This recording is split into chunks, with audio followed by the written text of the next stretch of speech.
Hello everyone, welcome to EduTap and I welcome you all to your current affairs class for AFO examination of 2020-21.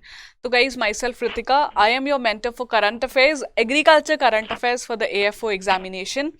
And today in this class we are going to discuss important current affairs for your upcoming examination, and the months that I've chosen are October, December and 20. This is as per the pattern of the examination. Few questions which were important even before, which belonged even before to September or August, that is prior to October, that have also been included. But our major concern would be October to December, right? So this is a part of your ongoing series of AFO classes. This is your lecture number 48. Your prior lectures, 47 lectures have been delivered by Veena ma'am. So I hope your preparation is really good, right? So let's just start with your class today. Okay, guys, one request. If you are new here, I would request you all to subscribe to our YouTube channel so that you can get quality content which is free, and also join our Telegram channel so that you can get all the updates related to the examination, and you can also download the free content from our channel, right? If you want to join the channel, the description is in the link to the channel is in the description of this video, right? And I would just want to tell you about the brilliant results by EduTap. We have been performing really well in terms of the results, be it the regulatory body examinations of SEBI, RBI, NABARD, or even this IBPS examination AFO, right? You can see our toppers here. And we have also launched the course for 2020-21 AFO ka course. If you have not bought the course and you are looking for one, do check it out. It is available on our website, right? courses.edutap.co.in is the website you need to run, right? So taking you to the questions, guys, pattern of the class would be the same as the ongoing class. Veena ma'am is taking your class in the form of questions and their explanation. I will also be doing the same for you today, right? So I have brought 26 questions for you today. We will discuss the question, its answer, and then the explanation, so that you not only cover a news, but you also get to know what type of question can be framed from that particular news, right? So guys, my very first question is, recently 100th Kisan Rail was flagged off from Sangola in Maharashtra to Shalimar in West Bengal, right? The first Kisan Rail was introduced from Devlali in Maharashtra to dash. So guys, the question is, Kisan Rail is a very important concept. It has been in news, announced in the budget previous year. So 100th Kisan Rail was recently flagged off. That has been given in the question. You have to tell me the first Kisan Rail introduced from Devlali in Maharashtra to dash in Bihar. We have 5 options: Arra, Danapur, Chhapra, Sonpur or Sasaram. So here your answer is Danapur. So from Maharashtra to Bihar ran your very first Kisan Rail, and now 100th Kisan Rail has also been flagged off. That is also from Maharashtra, but to Bengal, not Bihar. These two things you have to keep in mind. This place, Sangola, Shalimar, the proper district, this you have to keep in mind. Okay. Coming to the explanation. So the India's first Kisan Rail was flagged off in the month of August, 7th August precisely 2020. This Kisan Rail has the idea of supporting the farmers in transporting their perishable agro products across the states. The products, they do not get transferred so easily, they end up perishing, especially the fruits and vegetables thing. So that is why this Kisan Rail concept was introduced. Center announced the plans of such special trains called Kisan Rail in the budget of 2020-21. So before coming of the next budget, this has been started, right? The first Kisan Rail, I've told you, Devlali se Danapur. Then India's second and South India's first Kisan train commenced from Anantapur in Andhra Pradesh to Adarsh Nagar in Delhi. So basically Anantapur to Adarsh Nagar, AP to New Delhi. This was your South India's first train, and second also I've told, right? Anantapur is basically called as the fruit bowl of Andhra Pradesh. That's why it is important. So first, second and 100th Kisan Rail destinations and the arrival point, I have told you why it was announced, what is its cause, that also I've shared with you, right? So this is what important from Kisan Rail. Taking you to next question, which of the following universities has recently developed Parthenocarpic cucumber hybrid 1, which is a new hybrid variety of cucumber suitable for polyhouse cultivation? So basically PCH1 is a new cucumber hybrid variety. The question is that which university has come up with it?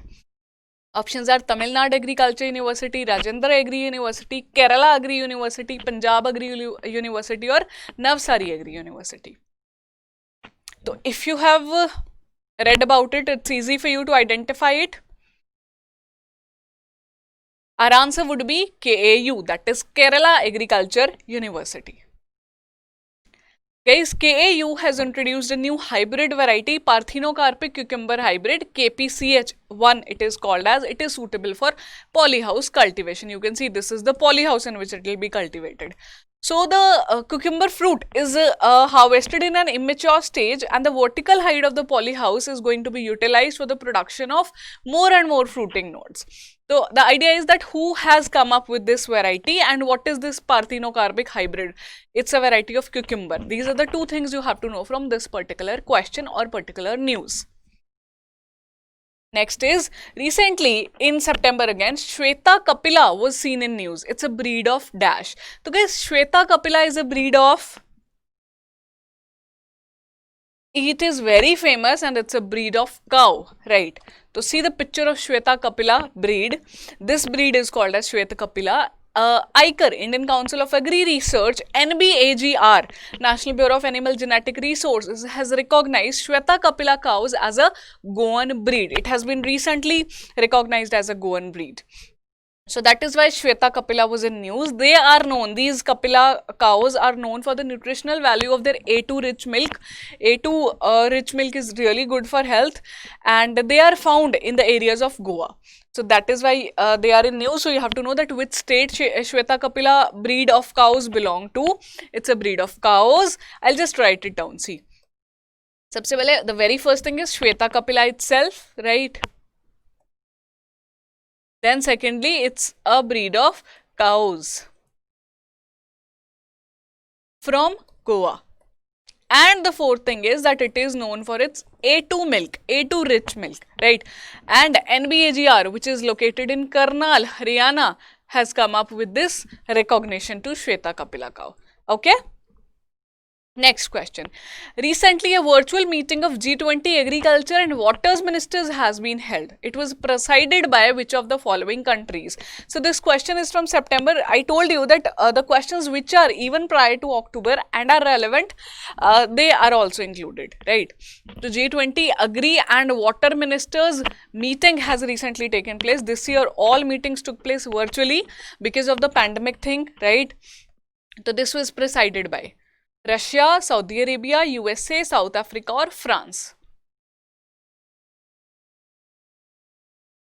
So my dear friends, answer to this question is Saudi Arabia.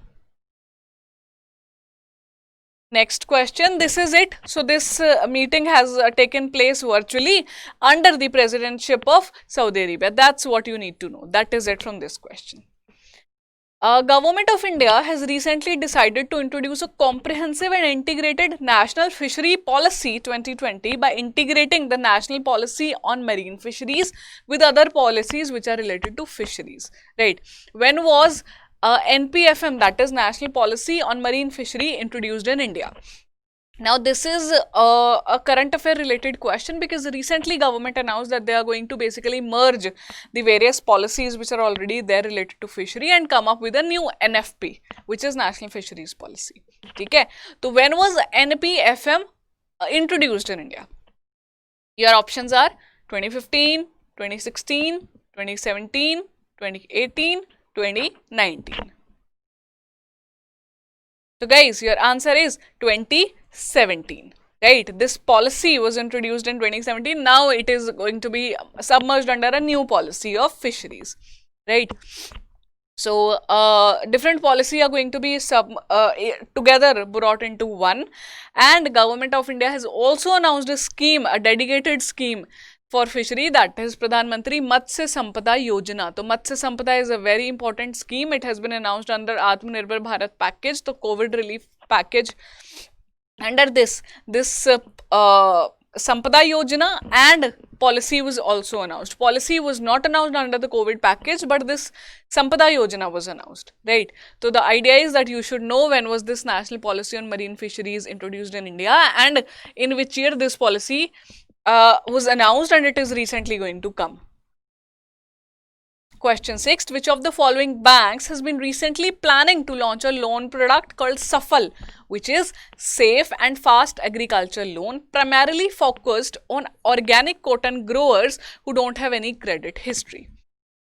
So basically, bank out of the options, one bank has announced that it is going to come up with a Safal project. Safal is what?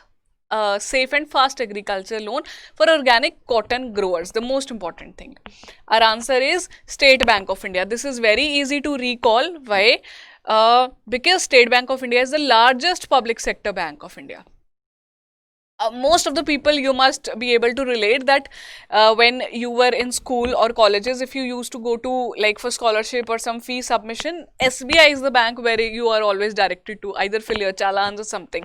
So this bank has the maximum reach. So it's very easy to remember that Safal project is by State Bank of India, and it is for what? Guys, organic cotton. I would just tell you to keep this in mind, because the question can be framed this way also, that Safal project by State Bank of India is going to be focused on which growers? So organic cotton growers is the answer. Acha, who do not have any credit history? This is also a clause by the bank. World Fisheries Day is celebrated on dash with the theme Social Responsibility in the Fisheries Value Chain 2020. So this theme is of 2020 specifically. The question is that this day is celebrated on dash. So probably this question, such day's question was also taken by Veena ma'am, right? But this question I have brought because I wanted to discuss specifically the theme with you. Okay, so theme was social responsibility in fisheries value chain, and World Fisheries Day is observed on 21st November every year, right? Next question, 8th. Recently, Janak was seen in news in September. It is an indigenously developed variety of which one of the following crops? So, Janak is a variety of, the KPCH we've covered, it is a variety of cucumber. Now, Janak is here in front of you. It's a variety of banana, mustard, brinjal, cotton, tomato. Answer is, guys, brinjal. So Janak is related to brinjal. Recently, Genetic Engineering Appraisal Committee has given a green signal for the field trials of 2 new varieties of BT brinjal, which are Janak and BSS 793. So these are the 2 varieties of brinjal which are now going to be field tested. Right, so the beautiful brinjals are here. Transgenic variety of brinjal hybrids have been developed by National Center for Plant Biotechnology.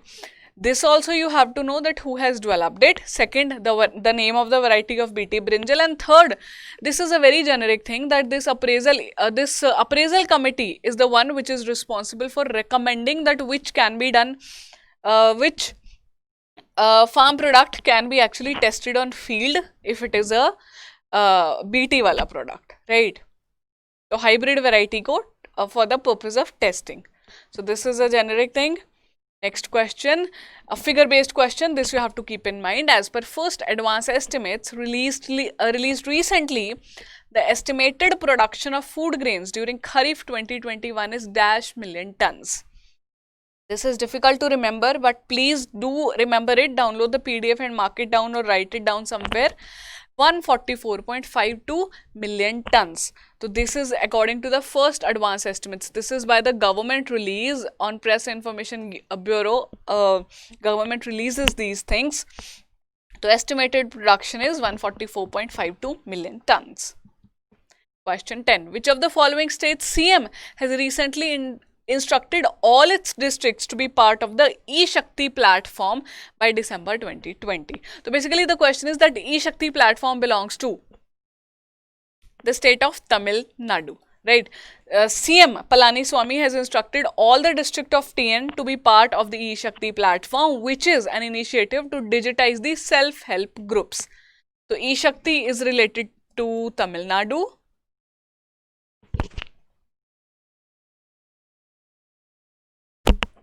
And second important thing is it is related to digitize self-help groups. I hope this was of help to you. This is important. Next question. Which of the following companies has signed a technology license agreement on Brucella abortus S19 Delta per vaccine with Iker IVRI? So this is a difficult name. You do not need to remember this particular name as such, but Brucella is related to brucellosis. So this company has signed this license, Hester Biosciences Limited. This is again a pure current affair question, technology based, but it is important for your agriculture part, animal husbandry wala part if we see. So Hester Biosciences Limited. Which of the following states has announced to transfer rupees 4,000 into the bank account of farmers in the state under the scheme CM Farmers Welfare Scheme? So basically state schemes which are related to farmers welfare are important for the examination, like this Raitu Bandhu scheme is a very famous scheme. So guys, you have to find out about the Raitu Bandhu scheme and tell me in the comments below that which state does it belongs to. Right, so I'm writing here Raitu Bandhu. This is your homework from my side, okay? Because Raitu Bandhu Kendras have been also recently opened. This is my homework for you guys. Okay, coming back to the question. CM Farmers Welfare Scheme has been launched by Madhya Pradesh. So, what is this scheme about? This I have given in the question itself so that it is easy for you to recall. It aims to transfer rupees 4,000 in the bank account of the farmers of the state of MP. In which of the following states or UTs, foundation stone has been recently laid for Post-Harvest Management Center for Medicinal Plants? So, Post-Harvest Management Center specifically for medicinal plants is going to be set up in the state of Jammu and Kashmir. It's a UT now, not state, okay? Because Jammu Kashmir has become a union territory. So you remember it that way because it is a new territory. So a new center is going to be set up there. So new, you can relate these two things and keep in mind. Medicinal plants ka post-harvest management center. Okay. Next is the campus of the new Indian Agri Research Institute has been dedicated to the nation. It is located at which of the following places? Again, this is because of current affairs it becomes important. New Agri Research Institute dedicated to the nation, which is located in Gogamukh, which is in Assam. So, northeastern state of Assam has bagged this campus, IARI. Guys, very interesting and important question. By what percent government has increased the MSP rates for Kharif crops as compared to the existing MSP schemes as done in previous season? So, basically this question pertains to your 2020 wala part. Okay? So, what increase has been made by the government in MSP rates for Kharif crops? The answer is none of the above. 10, 5, 2.5, 1.5, none percentage has been increased by the government. Government is procuring Kharif 2021 crops at MSP from farmers as per the existing MSP schemes as they were done in previous season. So, this is important that no percentage has been increased for Kharif 2021 crops. Okay? Keep this in mind, my dear friends, please. Next question. A beneficiary booklet on Pradhan Mantri Matsya Sampada Yojana was recently released. This scheme PMMSY aims to enhance fish production to 220 lakh tons by dash year. Pradhan Mantri Matsya Sampada Yojana is a very important yojana and it is related to fishery sector and it has a target that the aim of the yojana is to enhance fish production in India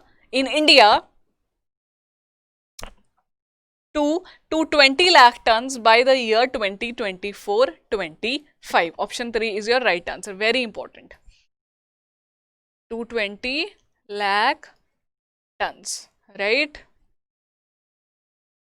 Next is, which of the following state governments has provided motors at free cost to small and marginal farmers who do not have open sources for irrigation? Again, a state scheme is in news. So don't bother about the month specifically because it's either from September, October, November or December. Don't worry about it. These are going to be relevant. तो the state government to provide motors to small and marginal farmers. ठीक है, this is very important. To which farmers? Small and marginal. I hope you know the differentiation of this small marginal वाले farmers. तो आंध्र प्रदेश, ठीक है, Andhra Pradesh is doing good in terms of the schemes related to farmers. Do find this also out and mention in the comments. This is your task, guys. I am not telling you these answers like Raitu Bandhu wala and this one also, because I am hoping that after covering so many lectures which are already taken, you are able to deliver these things. Even if you have any doubt, guys, then I would suggest you to find it out and make a note of on these things, of the things that we are mentioning here, right? Because these are relevant for your examination, rather I would say important. So the scheme which is for providing the motors free of cost to farmers is called YSR Jal Kala scheme. So Andhra CM has launched it to dig bore wells and provides motors to small and marginal farmers, the ones who do not have open sources of irrigation, right? This scheme has the budget of 2,340 crore for next 4 years. It is estimated to cover 5 lakh acres of arable land under cultivation through groundwater irrigation. Okay? So they are planning to dig 2 lakh bore wells and it will be implemented in all the districts of Andhra Pradesh, right? So it's not that it has been launched in some pilots districts, it is going to be implemented in all the districts, right? Is it clear? Next question. What is the MSP of moong according to MSP set by the government for Kharif season 2021? So MSP has not been increased, so MSP of moong for the Kharif season 2021 is, you need to know the important MSPs, guys, and for moong it is 7,196 rupees per quintal, right? So these are the important crops and their respective MSPs per quintal. So paddy is at 1,868 rupees per quintal. Paddy grade A is at 20 rupees higher side, 1,888. Moong is 7,196. Cotton, which is medium staple, is 5,515 and long staple is at 5,825. So these are the important MSP for Kharif season. I have mentioned them here. Paddy, grade A and common, both are very important. So keep them in mind. Okay. Next question. Recently, second edition of Pon Manjal CII Turmeric Conclave 2020 for the importance, growth and challenges faced by farmers in cultivating turmeric has been organized by Dash. So this CII Turmeric Conclave has recently taken place. You have to tell me it was organized by NABARD, Agri Farmers Welfare Ministry, CII, National Agriculture Market or National Agri Research System. Guys, our answer is CII. So basically, Confederation of Indian Industry from Erode, Kerala came up with this edition of Turmeric Conclave, second edition, and theme previous year was low cost, high revenue turmeric. This year they said that they are going to focus on the turmeric itself, the importance, growth and challenges. So this was the focus this year. Otherwise, last time it was low cost, high revenue turmeric, right? Next question. Who among the following has been elected to the board of International Dairy Federation?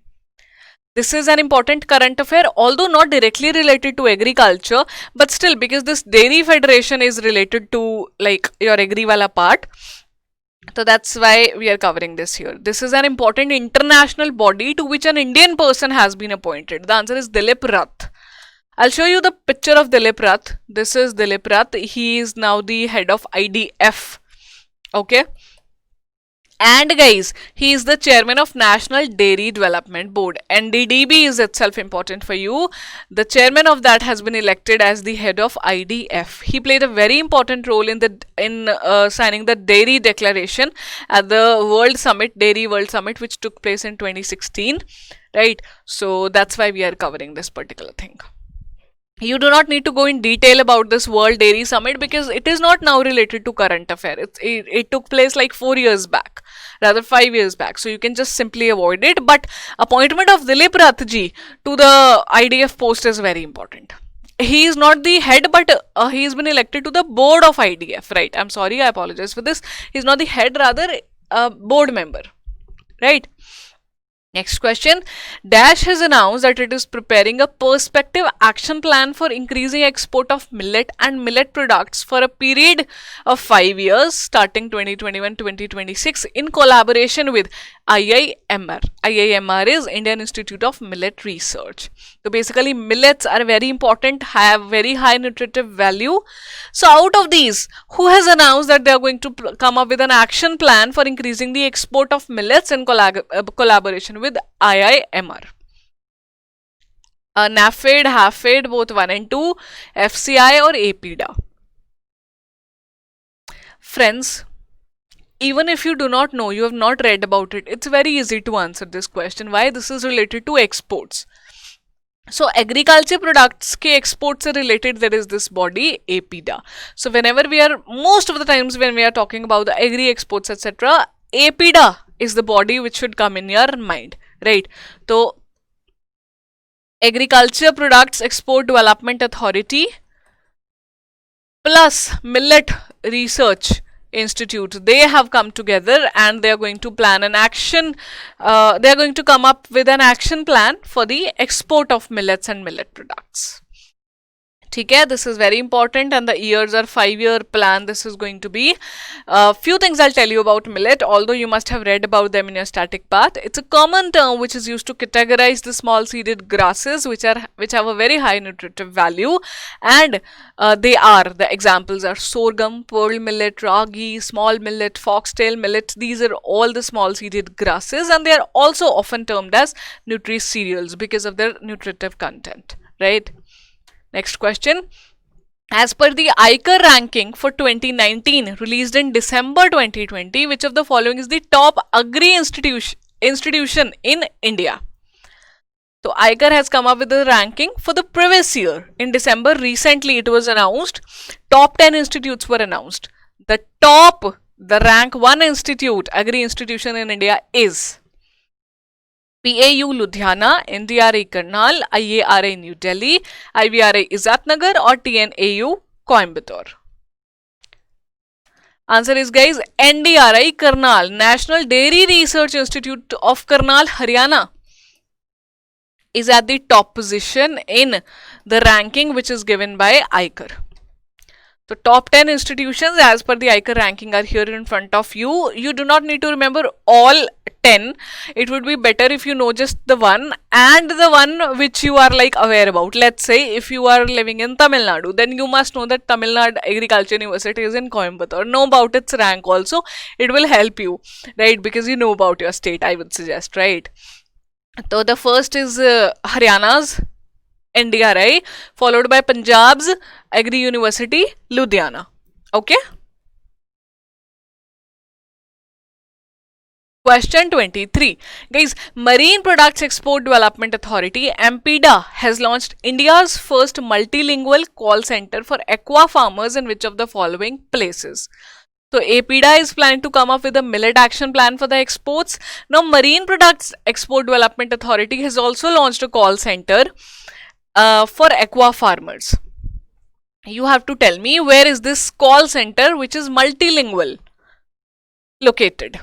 Vijayawada, Chennai, Ajmer, Kochi, Puducherry. Answer is guys Vijayawada. So Vijayawada is in Andhra Pradesh. Yes. So there this call center for aqua farmers by MPDA has been launched. Okay. Apart from this, you have to know that the call center's objective is usually to provide assistance and to tell knowledge, to give knowledge to the farmers. So this is also going to do the same. Farming methods to the fish farmers will be told and they will also be given the assistance. Apart from that, if I talk about guys, MPDA is under Ministry of Commerce Industry just like APIDA and its headquarters in Kochi, Kerala. Headquarter in Kochi but the call center has been opened in Vijayawada. Next question. Recently in the month of December, NABARD has signed a memorandum of understanding with Dash to improve rural prosperity through convergence of their institutional lending and ongoing development initiatives. So your National Agriculture Rural Development Bank, NABARD, has signed an MOU with which of the following banks to improve rural prosperity. Basically, this is all rural prosperity is related to what? Agriculture only. So they're going to help farmers only. That's why this question is here. The answer is State Bank of India. Again, very easy to recall. NABARD is your government body, and it will collaborate with the largest public sector bank, which is State Bank of India. Right, so this is easy. I've told you rural prosperity because it will indirectly give focus to farmers through their FPOs, farmer producer organization. So that's why it is also related to agriculture, because it is related to your farmer thing. Right, farmers can easily avail bank credit for their initiatives. Next question, which of the following states has launched an e-governance project called Fruits? For validating land details of the farmers. So first of all, fruits is not directly related to your perishable fruits, right? It is rather related to farmer registration and unified beneficiary information system. It is related to the land details of the farmers, and it has been launched by, as an e-governance project, it has been launched by Karnataka, guys. Okay? So this Karnataka government has come up with Fruits portal, which is integrated the land records portal called Bhumi. So Bhumi has been integrated with Fruits, right? It is not this Fruits, just the name of the portal. It's a colorful picture I've brought so that you can remember it. Every farmer is going to be assigned an FID, that is Farmer Identification Number, and all institutions will be included in the portal so that all the data would be available at a single place. Very appreciative measure this is, Karnataka state. Okay? Okay guys, my last question. Presenting. Which of the following states or UTs a government has decided to encourage farmers to cultivate hing and saffron at high altitude areas of the state under Krishi Se Sampannata Yojana? So, Krishi Se Sampannata Yojana is related to the cultivation of hing and saffron. Okay. And it is related to the hilly state of Himachal Pradesh. It's in the Himalayan state, Himachal Pradesh. Okay, do not forget it. Hing I think is called asafoetida, and saffron. So these two cultivations will be done under Krishi Se Sampannata Yojana. So basically Krishi Se Sampannata is prosperity through agriculture, right? So that's it, my dear friends. I hope you found today's session, today's lecture beneficial. You could gather out the most important questions through this lecture, right? So I'll be thanking you for joining the class today, and guys, again I will meet you tomorrow. We have planned one more class for you, and tomorrow we will keep our discussion towards schemes and reports, etc. Okay, and if you have any query, please feel free to drop us a mail at hello@edutab.co.in. And that's it guys, thank you for joining in. Bye bye.